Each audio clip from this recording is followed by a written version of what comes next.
নওগাঁ পৌরসভায় ওএমএসের সবটি কেন্দ্র চালুর দাবিতে খাদ্য কর্মকর্তার কার্যালয় ঘেরাও করে বিক্ষোভ করেছে হতদরিদ্র ও নিম্ন আয়ের মানুষ।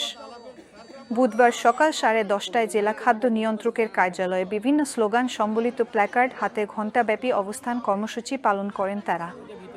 পরে জেলা সহকারী খাদ্য নিয়ন্ত্রক আমিনুল কবিরের আশ্বাসে অফিস চত্বর থেকে তারা সরে যান। বিক্ষুব্ধদের অভিযোগ, পরিবর্তিত প্রেক্ষাপটের আগে নওগাঁ পৌরসভায় 18 কেন্দ্রে ওএমএস ডিলারদের মাধ্যমে হতদরিদ্র ও নিম্ন আয়ের মানুষদের মাঝে স্বল্পমূল্যে চাল ও আটা দিত সরকার। 5 আগস্টের পর 18টি কেন্দ্রের মধ্যে হঠাৎ 15 কেন্দ্র বন্ধ করে দিয়েছে খাদ্য বিভাগ। এতে দ্রব্যমূল্যের ঊর্ধ্বগতির বাজারে চরম বিপাকে পড়েছেন তারা। জেলা প্রশাসক আব্দুল আওয়াল বলেন, পৌর এলাকার অধিকাংশ ওএমএস ডিলার সঠিকভাবে কার্যক্রম পরিচালনা করতে পারছিলেন না।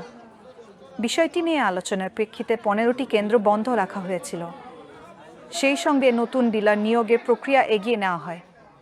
প্রয়োজনে যৌথ মতামতের ভিত্তিতে আবারও কেন্দ্রগুলো চালু করা হবে।